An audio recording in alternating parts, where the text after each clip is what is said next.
মাত্র দুটো ডিম আর একটা সেদ্ধ আলু দিয়ে আজকে তোমাদের জন্য দুপুরের লাঞ্চের একটা সহজ রেসিপি শেয়ার করছি।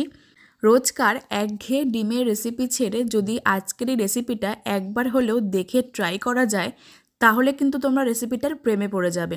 তো চলো দেখে নেওয়া যাক আজকের এই সহজ ডিম আলুর রেসিপিটা।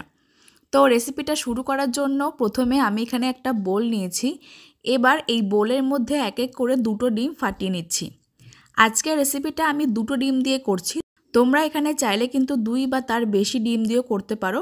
যত বেশি ডিম দেবে তত কিন্তু রেসিপিটা খেতে টেস্টি হবে। তো আমি এখানে দুটো ডিম এক এক করে ফাটিয়ে নিয়েছি আর তার সাথে নিয়েছিলাম একটা সেদ্ধ আলু। দুটো ডিমের জন্য আমি এখানে বড় সাইজের একটা সেদ্ধ আলু নিয়েছি। আলুটাকে নুন দিয়ে ভালো করে সেদ্ধ করে নিয়েছিলাম। এবার একটা গ্রেটারের সাহায্যে সেদ্ধ আলুটাকে ভালো মতন গ্রেট করে নিচ্ছি। তোমরা এখানে চাইলে প্রথমে আলুটাকে ভালো মতন স্ম্যাশ করে দিতে পারো। তো আমি এখানে সেদ্ধ আলুটাকে একটা গ্রেটারের সাহায্যে ভালো মতন গ্রেট করে নিয়েছিলাম। তারপর আমরা এর মধ্যে একে একে অ্যাড করছি অর্ধেকটা কুচানো পেঁয়াজ। একটা পেঁয়াজ আমি অর্ধেকটা মিহি করে কুচিয়ে রেখেছি। তারপর অ্যাড করে দেব দুটো কাঁচা লঙ্কা কুচি। ঝাল মতন আমি এখানে দুটো কাঁচা লঙ্কা অ্যাড করেছি। তার সাথে দিচ্ছি স্বাদ মতো নুন। যেহেতু এর মধ্যে আলু আর ডিম রয়েছে তার জন্য নুনের পরিমাণটা একটু বেশি করে অ্যাড করলাম। আর দিচ্ছি সামান্য গোলমরিচের গুঁড়ো, সামান্য পরিমাণে দিচ্ছি হলুদের গুঁড়ো, হাফ চা চামচ দিচ্ছি জিরের গুঁড়ো, 1/4 চা চামচ দিচ্ছি কাশ্মীরি লাল লঙ্কার গুঁড়ো। এবার এই সমস্ত কিছু খুব ভালো করে একটা হ্যান্ড হুইস্কার দিয়ে ভালো করে মিশিয়ে নিচ্ছি। আলুটা আমি এখানে গ্রেটার দিয়ে ভালো মতন গ্রেট করে দিয়েছিলাম। এতে করে কিন্তু আলুর মধ্যে কোনো রকম শক্ত ডেলা থাকবে না আর ডিমের মিশ্রণটা মেশাতেও সুবিধা হবে। তো দেখতেই পাচ্ছ খুব ভালো মতন কিন্তু মিশ্রণটাকে মিশিয়ে নিচ্ছি। আর প্রথমে আলুটাকে একটু ভেঙে নিয়ে তারপর খুব ভালো করে মিশিয়ে নিতে হবে আর মিশ্রণটাকে একটু ফেটিয়ে নিতে হবে যাতে সমস্ত কিছু সব দিকে সমানভাবে ছড়িয়ে যায়। ডিমের মিশ্রণটাকে বেশ কিছুক্ষণ সময় ধরে ফেটিয়ে নিয়েছিলাম। এখন এই মিশ্রণটাকে তৈরি করে নেওয়ার জন্য গ্যাসের ওপর একটা ফ্রাই প্যান বসিয়ে দিয়েছি। ফ্রাই প্যানটাকে প্রথমে ভালো মতন গরম করে নিয়েছিলাম। তারপর এর মধ্যে অ্যাড করছি 3 থেকে 4 টেবিল চামচ সাদা তেল। প্রথমে তেলটা একেবারে অ্যাড করছি না, অল্প পরিমাণে তেল দিয়েছি। তারপর এই ডিম আলুর মিশ্রণটাকে প্যানের মধ্যে দিয়ে দিচ্ছি। ডিম আলুর মিশ্রণটাকে প্যানের মধ্যে দিয়ে প্রথমে খুব ভালো মতন ছড়িয়ে দিতে হবে। ফ্লেমটাকে মিডিয়ামে করে দিয়েছিলাম আর ডিমের মিশ্রণটাকে দিয়ে এইভাবে ভালো মতন ছড়িয়ে দিয়েছি। তারপর ঢাকা চাপা দিয়ে 2 থেকে 3 মিনিট ডিমটাকে আমরা ভেজে নিচ্ছি। 2 থেকে 3 মিনিট পর ঢাকাটা তুলে নিচ্ছি আর একটা স্প্যাচুলা দিয়ে দেখে নিচ্ছি যে ওই সাইডটা ভালো মতন হয়েছে কিনা। এক পাশটা কিন্তু হয়ে গেছে। এবার এটাকে উল্টানোর জন্য এর ওপরে একটা প্লেট দিয়েছি। একটা বড় প্লেট এর ওপর রেখে তারপর ফ্রাই প্যানটাকে উল্টে দিচ্ছি। এতে করে কিন্তু ডিমটা খুব সহজে ভেঙে যাওয়ার চান্স থাকবে না। তো দেখতেই পাচ্ছ প্লেটটাকে উল্টে দিয়েছি আর তারপর ওই সাইডটাকেও ভালো মতন ভেজে নিচ্ছি। এইভাবে কিন্তু যদি উল্টানো যায় তাহলে কিন্তু ডিমটা কোনোভাবে ভেঙে যাওয়ার চান্স থাকে না। ওই সাইডটাকেও ভালো মতন ভেজে নিতে হবে। তার জন্য আমি আরও সামান্য পরিমাণ তেল অ্যাড করে দিচ্ছি। দুই সাইডটা কিন্তু ভালো মতন আমাদের ভেজে নিতে হবে। ফ্লেমটাকে মিডিয়ামে রেখে এপিট ওপিট ভালো মতন ভেজে নিয়েছি আর দেখতেই পাচ্ছ এটা কিন্তু বেশ মোটা হয়ে ফুলে গেছে। এখন ফ্লেমটাকে বন্ধ করে দিয়ে এটাকে একটা প্লেটের মধ্যে তুলে নিচ্ছি। তো বন্ধুরা দেখতেই পাচ্ছ এটা দেখতে কতটা লোভনীয় লাগছে। এবার এই ডিমের ধোকাগুলোকে আমরা একটা ছুরি দিয়ে পিস পিস করে কেটে নিচ্ছি। তোমরা এখানে নিজের পছন্দ মতন পিস করে কেটে নিতে পারো। বাড়িতে এইভাবে মাত্র দুটো ডিম আর একটা সেদ্ধ আলু দিয়ে খুব সহজে কিন্তু রেসিপিটা সবার জন্য তৈরি করে নেওয়া যায়। একঘেয়ে ডিমের রেসিপি থেকে আজকের রেসিপিটা কিন্তু অবশ্যই তোমরা একবার হলেও বাড়িতে বানিয়ে দেখতে পারো।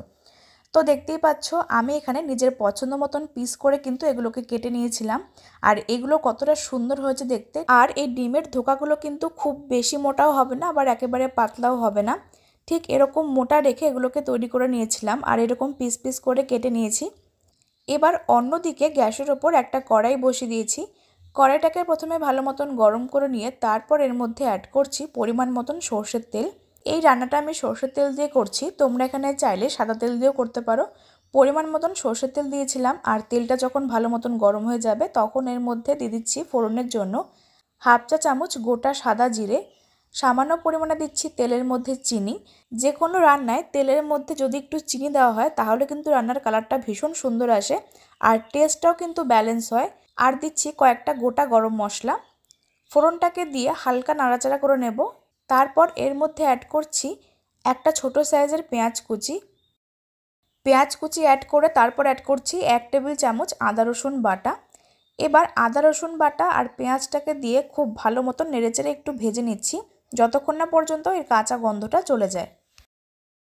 তারপর এর মধ্যে অ্যাড করছি ঝাল মতন কাঁচা লঙ্কা কুচি, একটা ছোট সাইজের টমেটোর টুকরো। তারপর অ্যাড করছি স্বাদ মতো নুন, সামান্য পরিমাণ হলুদের গুঁড়ো, 1/4 চা চামচ দিচ্ছি কাশ্মীরি লাল লঙ্কার গুঁড়ো, হাফ চা চামচ দিচ্ছি জিরের গুঁড়ো। তারপর এর মধ্যে সামান্য পরিমাণে একটু জল অ্যাড করে দিচ্ছি, যাতে করে গুঁড়ো মশলাগুলো নিচে ধরে না যায়। এবার এই সমস্ত কিছু খুব ভালো মতন নেড়েচেড়ে মিশিয়ে নিচ্ছি, আর মশলাটাকে একটু ভালো মতন কষিয়ে নিচ্ছি যতক্ষণ না পর্যন্ত এর থেকে তেল ছাড়তে শুরু করছে। কিছুক্ষণ সময় নিয়ে মশলাগুলোকে ভালো মতন কষিয়ে নিয়েছি, আর দেখতেই পাচ্ছ মশলার টেক্সচার কিন্তু পুরোপুরি চেঞ্জ হয়ে গেছে আর তেল ছাড়তেও শুরু করে দিয়েছে। এবার এর মধ্যে প্রয়োজন মতন আমি গ্রেভির জন্য জল অ্যাড করছি। আমি এখানে 2 কাপ পরিমাণ উষ্ণ গরম জল অ্যাড করেছি। পরিমাণ মতন তোমরা এখানে জলটাকে অ্যাড করবে, যে যেরকম গ্রেভি রাখতে পছন্দ করো সেই মতন কিন্তু জলটা অ্যাড করতে হবে। আমি এখানে উষ্ণ গরম জল অ্যাড করেছিলাম, আর যে কোনো রান্নায় একটু উষ্ণ গরম জল অ্যাড করলে কিন্তু রান্নার টেক্সচার আর টেস্টটা ভীষণ সুন্দর আসে। তো আমি এখানে পরিমাণ মতন জলটা অ্যাড করে সমস্ত কিছু মশলার সাথে ভালো মতন মিশিয়ে নিয়েছি, আর এখন ফ্লেমটাকে মিডিয়ামে করে দিয়ে ঝোলটা যখন ফুটতে শুরু করবে তখন এর মধ্যে ডিমের ধোকাগুলোকে দিয়ে দিচ্ছি। ধোকাগুলোকে এক এক করে আমি ঝোলের মধ্যে দিয়ে দিচ্ছি। সবগুলো ধোকা আমি এক এক করে অ্যাড করে দিয়েছিলাম, তারপর একটু নেড়েচেড়ে নিয়েছি। এখন ফ্লেমটাকে মিডিয়ামে করে দিয়ে 5 থেকে 7 মিনিট এটাকে আমরা ফুটিয়ে নেব। 5 থেকে 7 মিনিট পর ঢাকাটা তুলে নিয়েছিলাম, আর দেখো এটা কিন্তু দেখতে কতটা সুন্দর লাগছে। ঝোলটা কিন্তু একটু টেনে গেছে আর একটু মাখো মাখো ব্যাপার চলে এসছে। আমার কিন্তু এরকম একটু গ্রেভি খেতেই পছন্দ হয়। তোমরা যে যেরকম গ্রেভি খেতে পছন্দ করো সেই মতন কিন্তু জলটা অ্যাড করে নেবে। আমাদের রান্না কিন্তু প্রায় শেষের দিকে। এবার সব শেষে আমরা এর মধ্যে অ্যাড করছি 1/4 চা চামচ ঘি। একটা সুন্দর ফ্লেভারের জন্য তোমরা এখানে চাইলে ঘিটাকে অ্যাড করতেও পারো অথবা নাও করতে পারো। ঘিটাকে ভালো মতন ছড়িয়ে দিয়েছিলাম, তারপর ফ্লেমটাকে বন্ধ করে দিয়ে ঢাকা চাপা দিয়ে 5 মিনিট স্ট্যান্ডিং টাইমে রেখে তারপর এগুলোকে আমরা সার্ভ করব। তো বন্ধুরা দেখতেই পাচ্ছ কত সহজে আজকের এই রেসিপিটা তোমাদের সঙ্গে শেয়ার করলাম।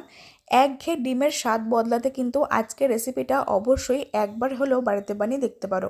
রাতের ডিনারের জন্য অথবা দুপুরের লাঞ্চে গরম গরম ভাতের সাথে কিন্তু রেসিপিটা একেবারে জমে যাবে। খেতে কিন্তু ভীষণ টেস্ট হয়, একদম সফট হয় ডিমের ধোকাগুলো। তোমরা অবশ্যই ট্রাই করতে পারো। তো আমার রেসিপিগুলো ভালো লাগলে অবশ্যই একটা লাইক করে দিও, অনেক অনেক শেয়ার করো, আর আমার চ্যানেলটাকে সাবস্ক্রাইব করতে একদম ভুলো না। তো চলো আজকের রেসিপিটা আমি এখানে শেষ করছি। সকলে খুব ভালো থেকো, ধন্যবাদ।